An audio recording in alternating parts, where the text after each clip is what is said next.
quero e vou ler para nós, na sequência do texto de ontem. Ontem eu li aqui em Marcos, no capítulo 10, sobre o perigo das riquezas e quando é que as riquezas se tornam totalmente perigosas. E expliquei.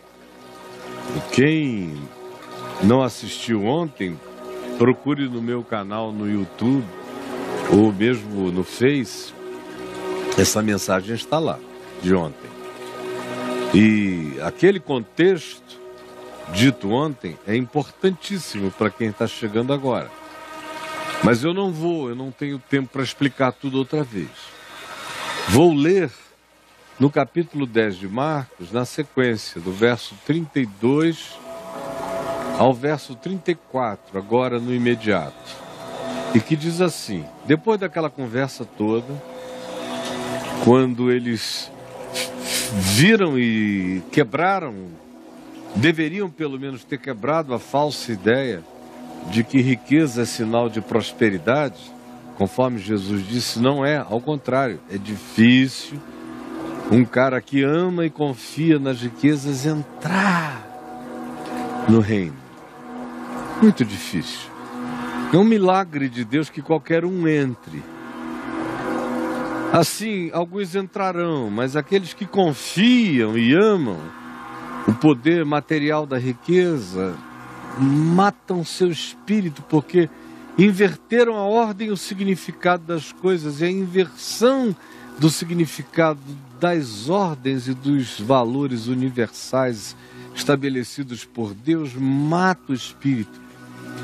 O espírito só nasce, cresce, se desenvolve na direção da luz.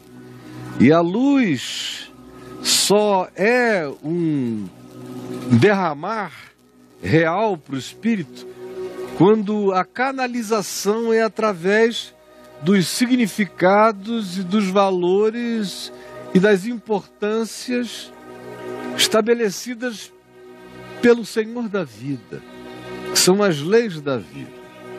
Então, quem quer que creia nisso, viva pela fé nisso, esse tem um espírito que recebe sol, água e luz.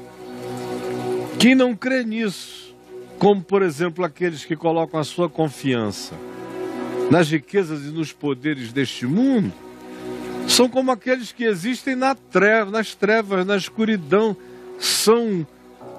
Seus espíritos são plantas que não crescerão, são sementes que não abrirão, são potenciais que nunca darão fruto. Esse é o sentido do que Jesus fala sobre o perigo das riquezas. É quando essa inversão de significados se estabelece no coração humano e se estabelece no coração da maioria. É o que diz Jesus. E aí ele disse, olhem, a riqueza de vocês não é possuir casas, bens, muitas coisas neste mundo. A riqueza de vocês são relacionamentos. Em verdade eu vos digo que ninguém há que tenha deixado casa, ou irmãos, ou irmãs, ou mãe, ou pai, ou filhos, ou campos, por amor de mim, do Evangelho, que não receba já no presente cêntuplos de casas. As casas daqueles que nos amam e nos hospedam e nos acolhem. Cêntuplos de irmãos, de irmãs, de mães, de pais, de filhos, de campos, mesmo em meio à perseguição e depois a vida eterna. Mas não esqueçam, para entender isso é preciso saber que muitos primeiros ou superiores são últimos e muitos que você considera últimos são os primeiros. Porque o significado da vida diante de Deus não está organizada conforme o significado perverso da existência, que tem nos símbolos da vaidade as suas importâncias que na realidade são os encobridores do sol da vida, da luz da vida, da água da vida, do pão da vida, da nutrição da vida para o espírito. Por isso, quem se alimenta daquilo que não alimenta o espírito, mantém o corpo para lá e para cá, mas o espírito está morto. Uma vez que Jesus disse isto, se prossegue dizendo: estavam eles, Jesus e os discípulos, dali para frente, andando de caminho, subindo na direção de Jerusalém. Jerusalém é um lugar alto, 800 metros em relação ao nível do mar. Estavam subindo para Jerusalém e Jesus ia andando na frente deles. E eles iam atrás, admirados, perplexos, e os seguiam tomados de apreensões. É interessante como essa afirmação acontece logo depois de que se diz que Jesus relativizou o significado e o poder das riquezas, dos bens, das posses. E disse que o sentido, o valor e o significado das coisas era invertido. Que aquilo que os homens consideravam elevados era muitas vezes e sempre abominação diante de Deus. E eles tiveram a vida virada. A cabeça não processava o que Jesus estava dizendo, como na sua mente também. Demora tanto tempo para alguns entenderem o óbvio do Evangelho de Cristo. E eles iam andando sem saber, não sabiam mais o que lhes daria segurança. O chão lhes foi puxado. Aliás, o chão lhes vinha sendo retirado sistematicamente e ainda seria para sempre retirado o chão das seguranças presunçosas. Lhes foi e nos é retirado todos os dias. À medida em que o Evangelho vai entrando na gente, essas ilusões do mundo, da vaidade, do curso enlouquecido, ensandecido da civilização humana, vai sendo alterada pela presença do Evangelho, e na chegada, muita gente fica completamente desnorteada, entra em pânico, porque percebe que vivia em cima de ilusão e mentira, que cultuava significados que simplesmente são abomináveis diante de Deus. E a confusão, a insegurança interior, nesse processo de absorver o Evangelho, é uma experiência para o interior de choque, até que você definitivamente dá razão a Deus, e aí a alteração que vai acontecendo, os ressignificados que se vão instilando e introjetando em nós, já não nos apavoram. A partir de um certo ponto, eles só nos edificam, nos alegram e nos engravidam de mais certeza e mais esperança. Mas nesse início, como era o caso deles, meu Deus, ficaram perplexos e o seguiam, tomados de apreensões de todos os tipos. O que a gente fez? E agora? O que nos espera? Como é que a gente vai viver? Se ele está dizendo que tudo aquilo pelo que nós nos esforçamos e demos a vida e nos matamos e dissemos que era o sentido da vida e o objetivo da existência, não é mais. Que é amor e relação que dão sentido à vida. E que nós não estamos contidos à carne, a sangue, a DNA, que a vocação é universal, é para expandirmos o acolhimento e a valorização do significado do encontro humano, porque esse é o grande tesouro da vida. Mas para nós isso é vago demais, a gente quer algo para pegar. E dizer que é meu. E ele vai tirando e solapando esse chão de seguranças materiais e quantificáveis. Por isso eles, em perplexidade, o seguiam tomados de apreensões.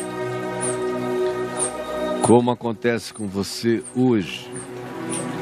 E Jesus os tomou e os levou outra vez a um lugar à parte, fora da estrada. Os chamou num canto, os tirou da via dos transeuntes para um lado. E eles ficaram à sua volta.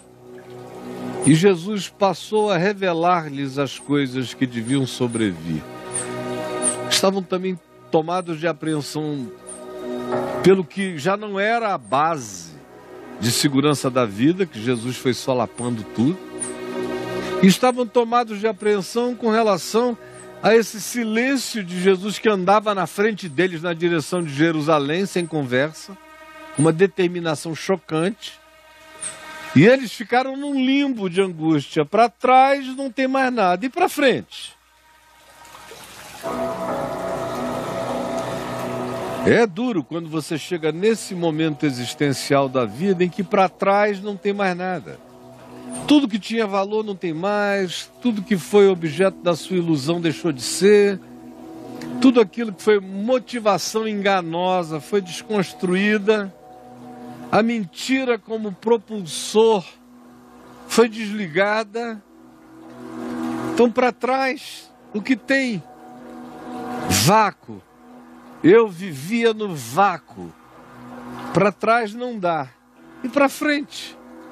Ele não diz, ele não explica, está andando adiante, célere, direto, dizendo que eu siga sem saber de nada. E o indivíduo fica tomado de apreensões. Aí olha só como é que Jesus resolve a situação.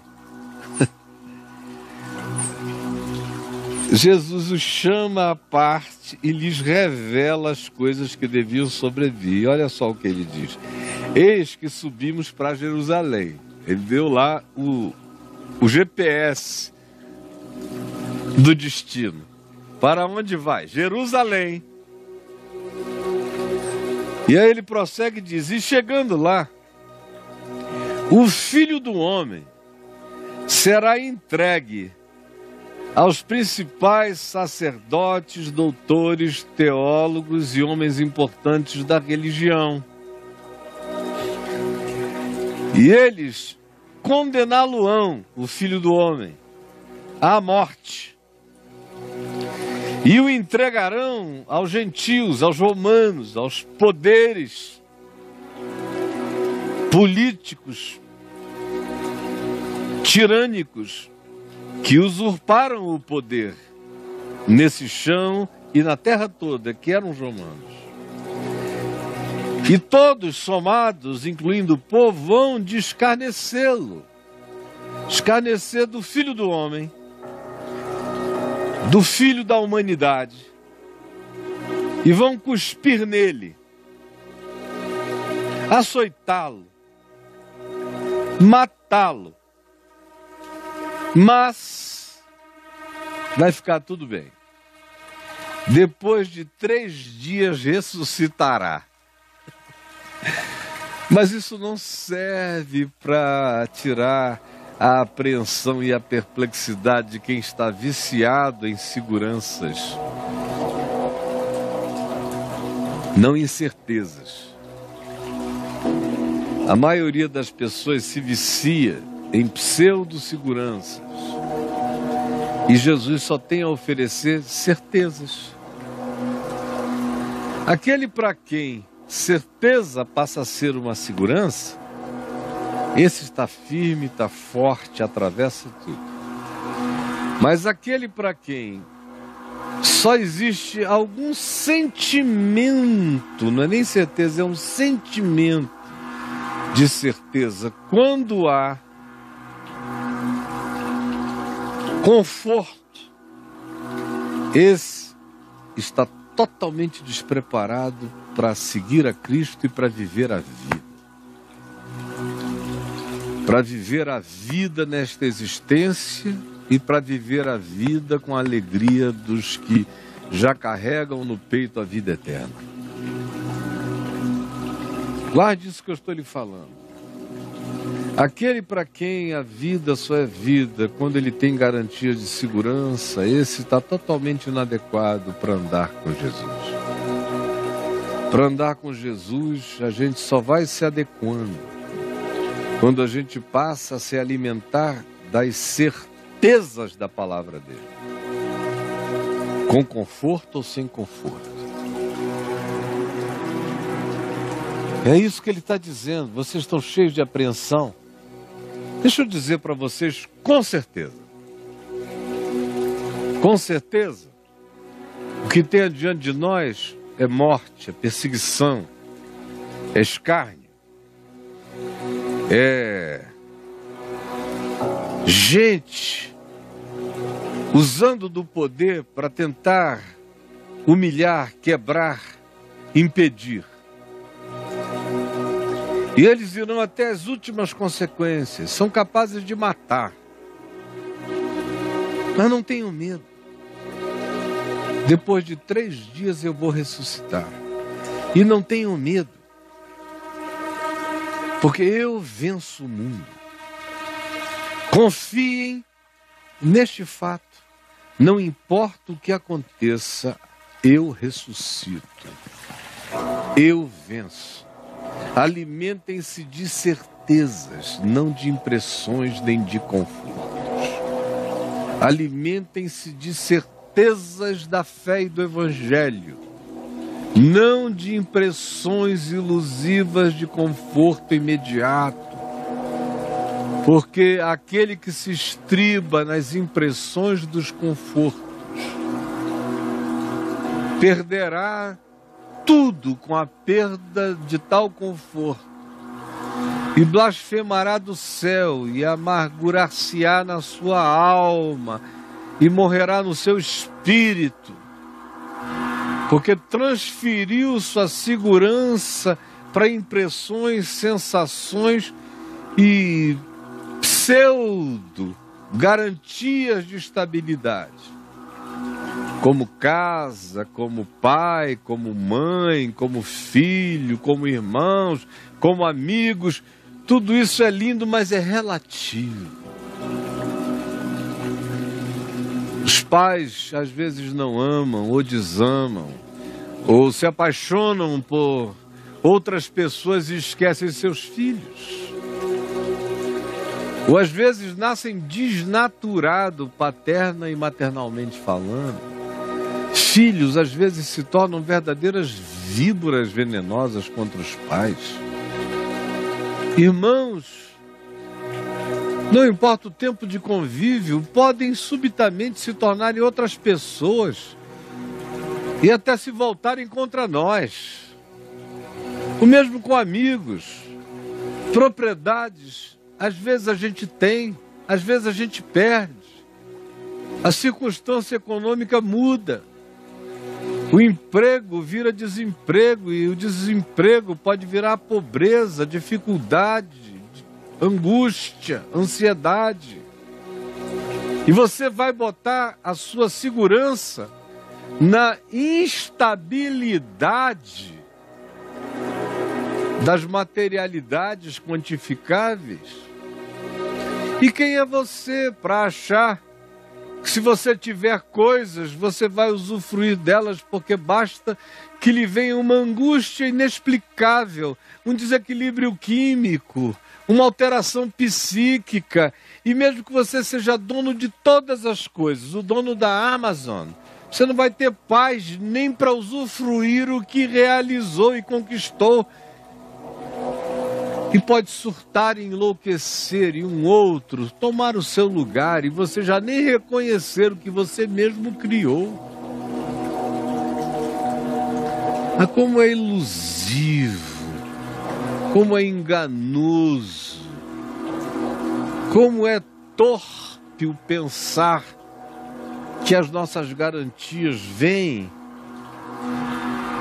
desse conjunto de materialidades, dessas constelaçõezinhas de banalidades, enquanto nós mesmos somos a própria fragilidade encarnada e nos arrogamos presunçosamente aquilo que nós não conseguimos bancar, nem em nós, nem para nós e muito menos para outros. Portanto, quem quer que tenha nestas coisas a sua segurança, esse não está, não esteve, nunca estará preparado para viver. A menos que você estribe a sua vida em certezas. Eles o seguiam tomados de apreensão. E Jesus lhes deu certezas. Querem saber o que vai acontecer? Perrengue. No mundo tereis aflições. E gloriemo-nos, portanto, das próprias tribulações. Querem certeza? Haverá. Viver dói, tudo dói. Nascer dói, crescer dói, adolescer dói, a juventude dói, a responsabilidade adulta dói, o envelhecimento dói, o morrer dói. Dor, traição, perseguição, incompreensão, entregação, morte, humilhação, está no pacote. Agora, tem uma coisa que vocês têm que saber. Existe a ressurreição. Eu vou passar por isso tudo e no terceiro dia ressuscitarei. Me sigam, quem me segue, atravessa isso tudo e desabrocha na ressurreição. E quando você aprende a carregar a certeza da ressurreição, aí tudo mais se torna castelo de areia em total desimportância. E o desapego é crescente no coração. E quanto mais desapego, mais equilíbrio, mais lucidez, mais liberdade, mais coragem.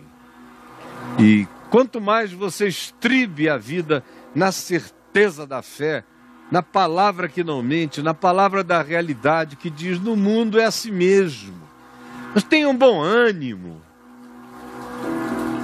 Eu sou aquele que ressuscita de entre os mortos. Eu sou o Filho do homem, e todo homem que queira ser filho da esperança do Filho do homem viverá e atravessará todas as tribulações, sabendo que ele já é habitado pela ressurreição dos mortos. A minha invencibilidade é saber que nada vai me impedir de viver como um filho da ressurreição, nem a morte, nem a vida, nem as coisas do presente, nem as do porvir, nem altura, nem profundidade, nem anjos, nem principados, nem potestades, nem poderes, nem qualquer criatura de qualquer dimensão, nem demônios, nem diabos, nada poderá me separar do amor de Deus por mim, que foi e já está revelado em Cristo Jesus, por mim, por você e por todos. Esse é o poder que vence o mundo. Esta é a fé, esta é a vitória, essa é a consciência em fé que sossega as apreensões, que mata a ansiedade e que coloca a gente no caminho renovado de esperança invencível, que diz: não procurarei nenhum mal, fugirei de tudo quanto, sendo ruim, se possa desviar. Mas aquilo que porventura me chegar, me vier e me visitar, ou aquilo que se interpõe na direção do meu caminho e da minha missão, e que me acometa como dor, não me matará. E se me matar, não me matará. Porque eu já não sou mais alguém que possa ser morto. Eu sou a própria manifestação da ressurreição, como uma existência que se move na pulsão da esperança eterna. Todos os dias. Isso é poder. Isto é força.